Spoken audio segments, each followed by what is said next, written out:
বর্তমান সময়ে দূরের মানুষগুলোর চাইতে কাছের মানুষগুলো সবচেয়ে বেশি ক্ষতি করে। আর বন্ধু বান্ধব আহা, এরা তো হচ্ছে বসন্তের কোকিল, যতক্ষণ দিতে পারবেন ততক্ষণ ভালো, যখন দিতে পারবেন না না না না ছেলেটা কিন্তু আলাদা হয়ে গেছে, তার মন মাইন্ড চেঞ্জ হয়ে গেছে, এর সাথে আর বেশি দিন ফিটিং মারা যাবে না, সিটিং দেওয়া যাবে না, ঘোরাফেরা করা যাবে না।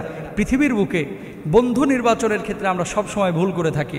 কোন মানুষটা আমার কাছের আর কোন মানুষটা দূরের, অনেক সময় হক কথা বললে তিতা লাগে, এজন্য ওকে শত্রু মনে করেন। এই মানুষগুলো আপনার আসল বন্ধু ভাই, যারা সব সময় স্পষ্ট কথা বলে, যারা সব সময় আপনাকে তেল মালিশ করে চলে না। তেলবাজরা এই পৃথিবীর বুকে সাময়িকভাবে ভালো থাকলেও এদের শেষের পরিণতিটা হয় খুব খারাপ। বিশেষ করে যারা তেলবাজ, ফুলাইতে ফুলাইতে ফুলাইতে যতক্ষণ আপনি বাস্ট না হচ্ছেন ততক্ষণ আপনার পাশ থেকে সরতেছে না।